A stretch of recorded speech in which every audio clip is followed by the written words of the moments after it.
English is defined as being related to England or its people or language, but it's also defined as a spin given to a ball, especially in pool or billiards. And the description of a pool is defined as a body of persons available for work.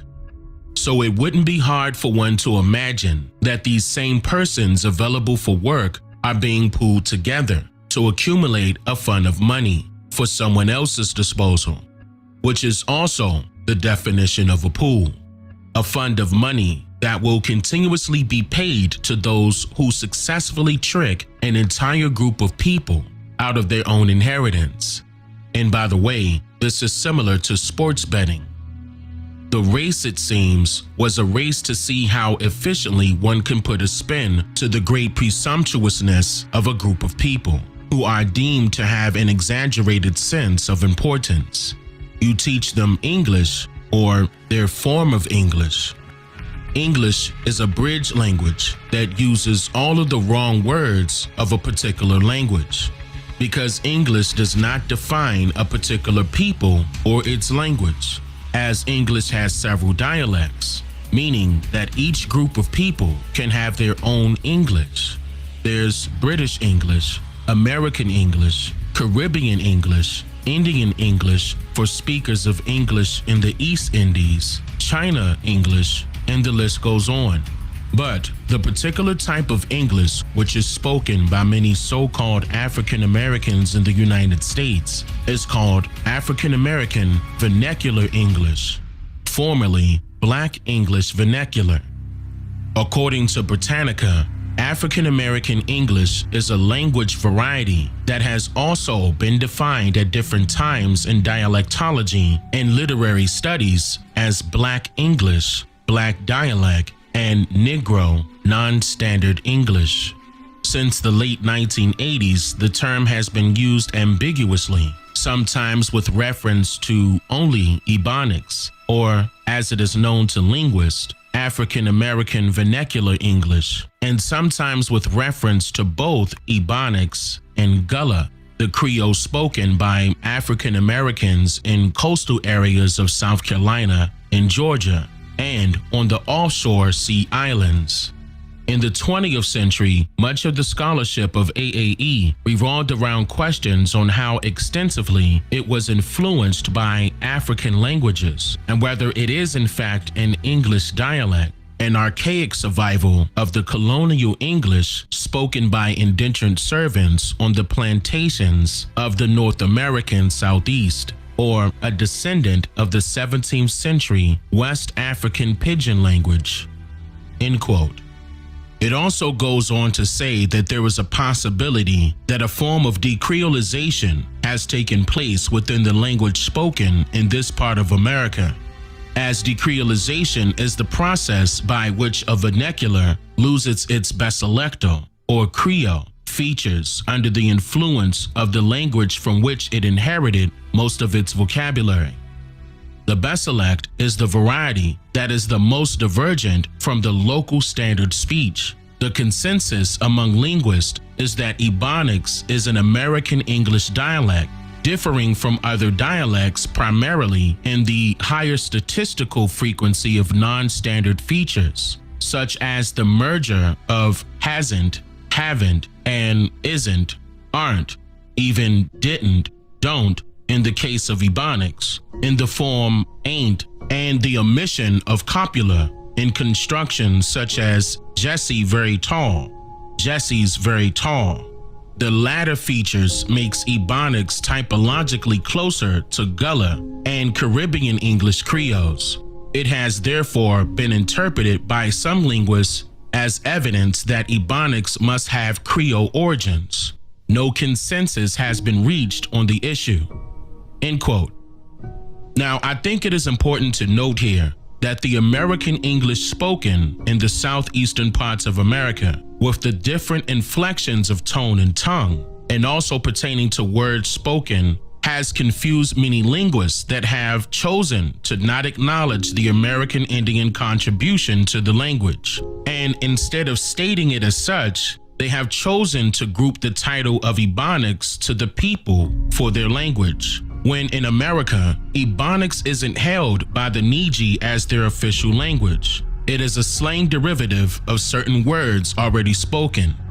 So, according to this article, linguists were trying to figure out whether the English language spoken in Southeastern America was more Creole-like, or was it more like languages spoken in Africa, with them bearing the term African Americans. But what they realized was that the language was not like the African languages at all. So by default, it had to be more Creole. And even though the base of it was less like Creole in terms of wording and structure, they still labeled it as Creole. It is a Creole language with the justification that somehow over time it lost its Creole roots, henceforth the introduction of the term decreolization, meaning that it's actually not Creole at all. Statistically, many of the places that have been colonized by European influence through a sudden immigration of Europeans, which include British, German, French, and the Dutch, along with any of their closely related family members, have over the years transported themselves into whatever countries they could reach by sea, which includes the United States, Canada, Australia, the Caribbean islands, Pacific islands, South Africa, and pretty much any land which they were able to sail to, which allowed them to eventually immigrate, and then if allowed further, they migrated inward, trying to make English the first language of choice over any other language already present within these lands. This was in order to conduct business or trade, and each location eventually has its own dialect of English, as the first order of conquest always lies in communication and changing the language. English creates an angle of entry, taking any words already present and aligning them in a braided structure that, when spoken repeatedly, causes more harm than good. Regardless of what was thought to be intended, what is spoken is usually meant for the downfall of the person speaking the English language. Why is this so? The word English broken in two by sound gives you ing-lish, and the etymology of ing is synonymous with ing and ang. The Middle English Dictionary places ing with ing and hang. The Oxford English Dictionary states that hang is a derivative of hang, and lish is a derivative of leash. So ultimately you get the true definition of English, which is a hang leash. It is something that can be used to tie or suspend the throat, to have control over, to keep in bondage. Now, the question is, why would someone go through all of this trouble to hide the true definitions and change the spelling of words? And where does this even come from? According to the Noah Webster Education Foundation, Noah Webster Jr., born October 16, 1758, is widely known as the father of America's scholarship and education. He came of age during the time of the American Revolution. He was a strong supporter of the Constitutional Convention and dedicated his life to causes he believed would make a stronger nation. Noah Webster believed in the developing culture and independence of the United States. He thought that a distinctive American language was important to the success of the Union.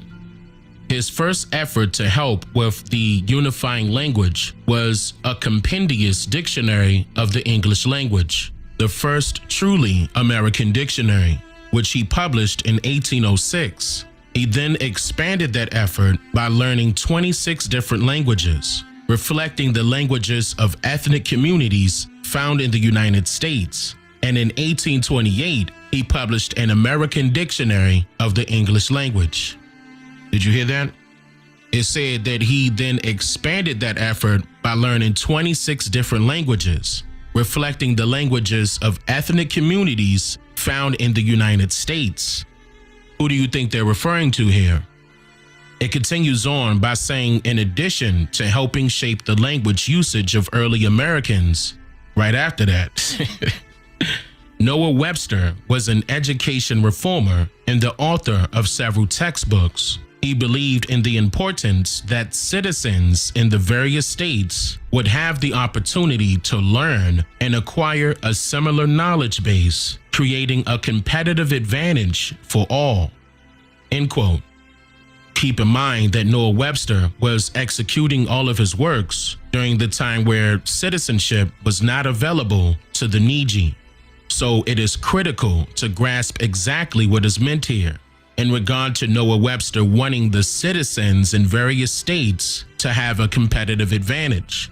The Noah Webster Education Foundation goes on to say, while Webster published several successful textbooks, one of the most used was a Grammatical Institute of the English Language, otherwise known as the Blueback Speller, in 1783.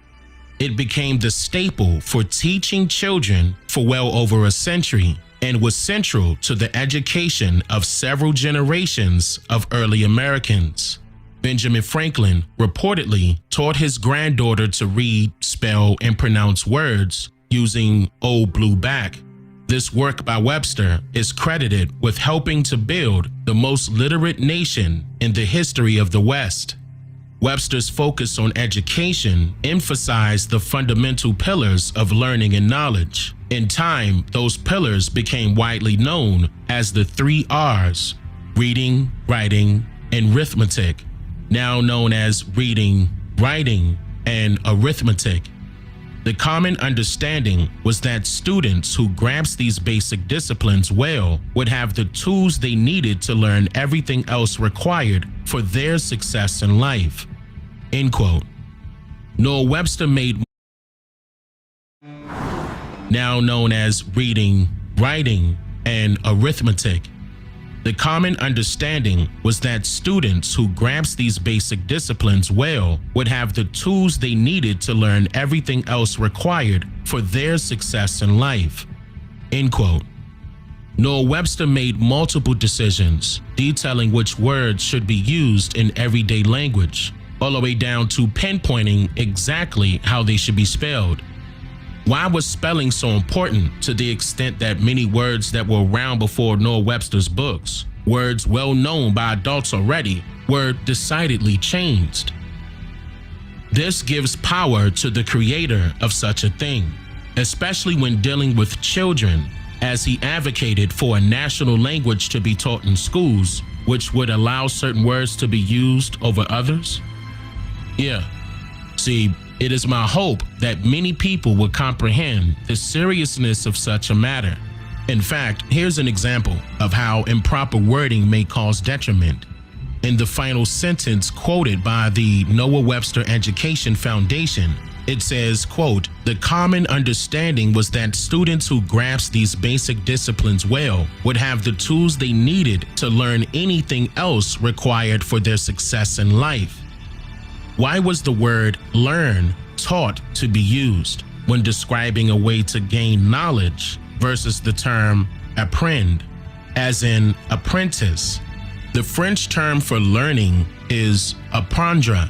The Spanish term is aprende. Instead, in America, we are taught to learn and comprehend, which means to lose something, to give a person something free of charge, like land in this sense, and everything else in between. Now, as we revisit the question, why would someone go through all of this trouble to hide the true definitions and the spelling of words? And where does this even come from? Well, the saying is, if you give someone enough rope, they'll hang themselves. And that is exactly what the words of the English language have done.